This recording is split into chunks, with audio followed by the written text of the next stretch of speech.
Como é que lida com a ansiedade? A ansiedade, você pode primeiro se entender. Quando eu falo em fortalecer em si, é você trazer esse grau de consciência daquilo que você é, daquilo que você gosta. Então, adequar. Estar num sentimento de inadequação é muito conflituoso. Vamos dar um exemplo aí bem simples. Ontem o Corinthians ganhou aí no... Você é corintiano, mas você veste uma camisa de um outro time, do Palmeiras, por exemplo. Você está inadequado. Você gosta de algo, mas você utiliza outro. Você está inadequado, longe do seu gosto e dos seus desejos internos.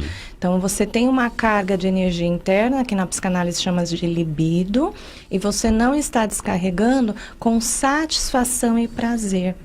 Então, a vida tem que ser só movimento, tem que só trabalhar, Não, conciliar com as suas vontades internas.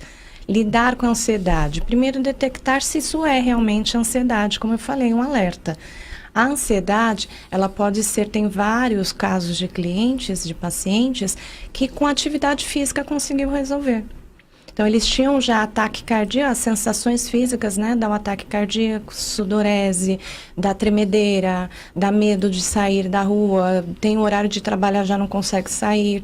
Tem casos também que dá até desarranjo intestinal, vômitos, tem vários tipos de sintomas físicos, vai para o físico mesmo. Quando ele foi feito até exames para saber o caso de AVC, já achar que vai morrer, eles começam, a ansiedade acelera mesmo a mente. E aí, quando foi feito exames, não tinha nada. E a maioria dos ansiosos, quando vai fazer exames clínicos, mesmo médicos, não constam alterações. Pode ser um dos que mais consta alteração é do hormônio do cortisol, que é do estresse. Ele aumenta. Então, esse ainda pode aparecer, os outros não. Então, você não tem um problema de coração, mas seu coração não para de disparar por causa da ansiedade. Então, tem a questão de indícios de indicação para atividades físicas, é excelente. De preferência aí, em ambientes abertos. Então, parques, ruas, andar nas ruas ainda é gratuito, né? Então, de repente, a pessoa está desempregada. Dá ideia, viu? Não dá ideia aqui no Brasil, senão cobram. A pessoa, às vezes, está desempregada e está nesse processo de ansiedade e acha, mas como que eu vou entrar numa academia? Tem prefeituras que oferecem gratuitos, tem uma caminhada na rua, sentir o ar fresco, pôr o pé na grama, contato com a mãe natureza, trabalhe e diminui a ansiedade. Você ouvir uma palestra, coisas boas antes de dormir, não deixar televisão ligada, não deixar noticiários fortes. Lidar com a ansiedade é primeiro entender, separar todos os meios externos daquilo que te acelera. Tá te acelerando muito? Reduz esses meios externos, que aí pode ser televisão, pode ser o excesso de ficar paradinha aí muito tempo no celular. Então, reduz esses ambientes externos. Não reduziu, continua tendo esses sintomas, procure um profissional que tem casos que precisa sim entrar com a parte química. E aí, Edson, a questão da ansiedade, o espírito que é ansioso? Eu acho que é uma questão desse encontro mesmo, sabe, Cláudio, da satisfação entre o que você espiritualmente anseia, né, ou se programou em relação ao que você está vivenciando. Isso pode criar esse descompasso, pode criar esse tipo de... E às vezes você não sabe nem por quê, né, que você está ansioso, né, porque você está indo por um caminho que não é aquele, vamos assim dizer, meio que você já se programou, entendeu? Então isso cria ansiedade. Porque lá no seu íntimo fica essa briga interna aí, né? Vamos assim dizer, entre o que você de fato...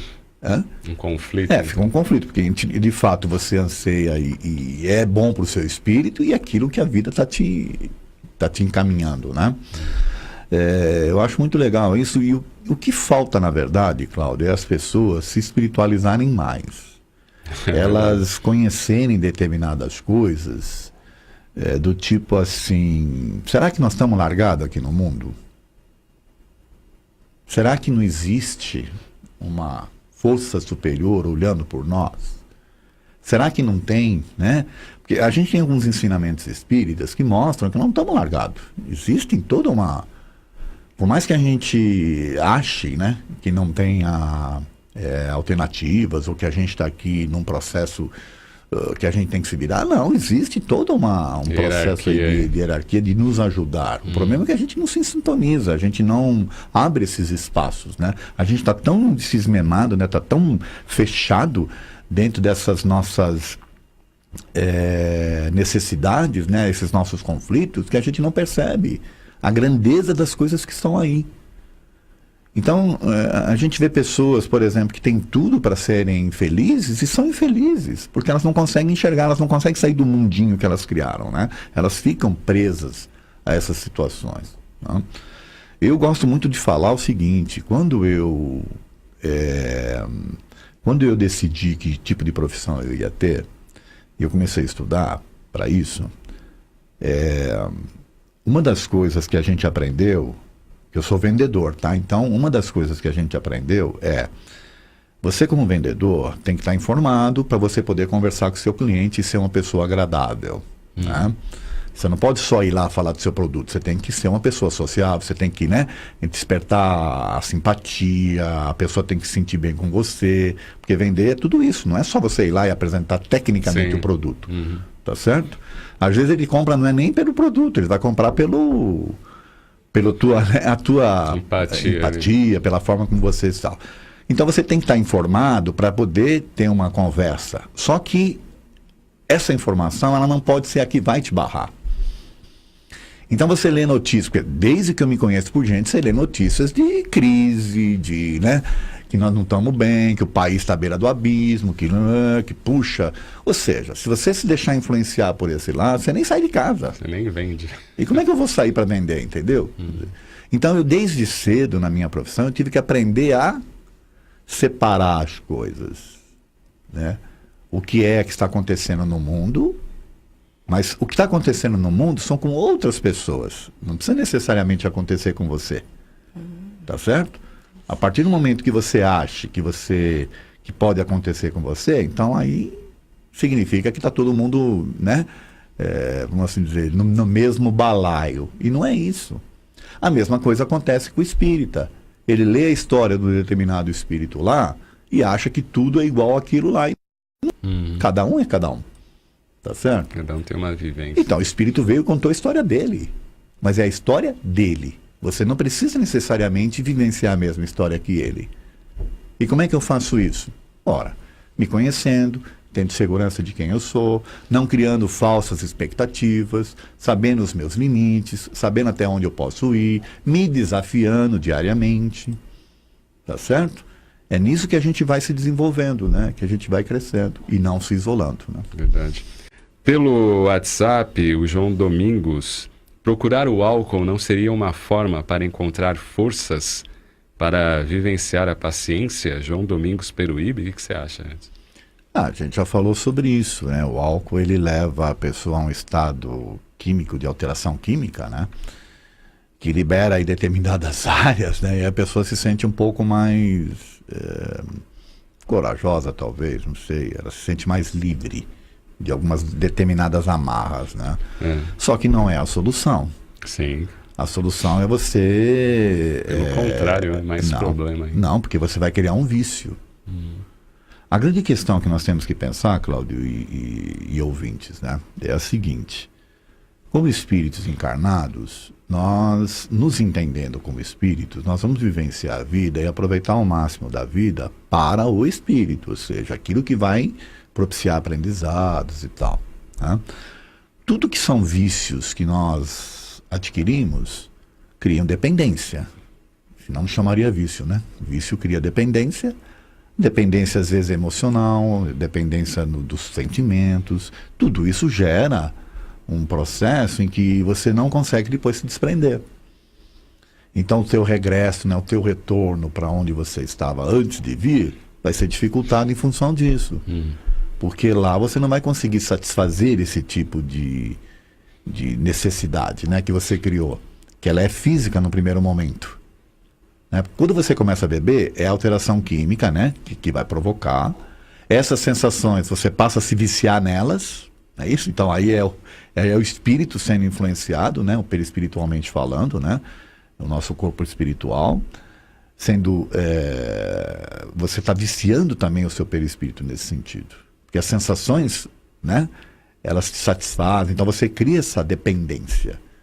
Quando você se desprende, você não tem mais esse tipo de satisfação, você vai buscá-la.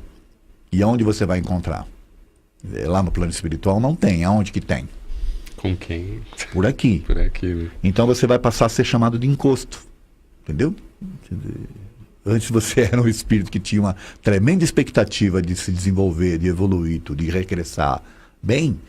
Agora você regressa e se transforma em encosto. Pelo amor de Deus, quem é que quer ser encosto, né?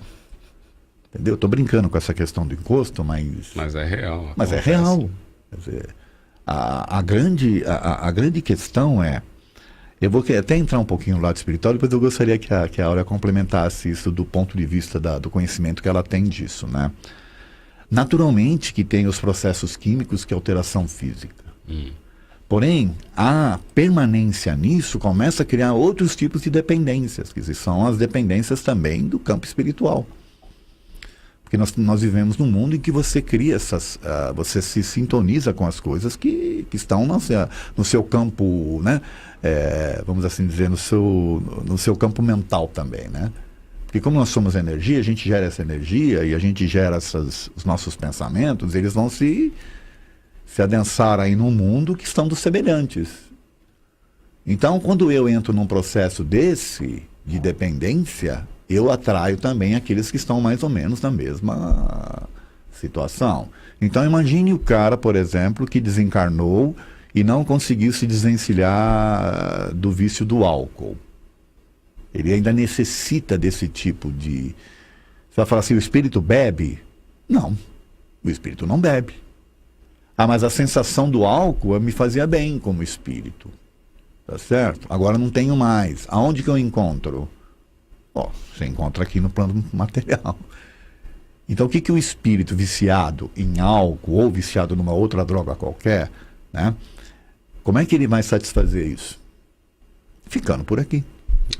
Perturbando, né? Vamos para o intervalo, daqui a pouco a Áurea continua com esta questão e a gente vai falar de que forma a Casa Espírita pode auxiliar nesse processo aí de recuperação das pessoas que têm timidez patológica e também a dependência química. A gente volta já já.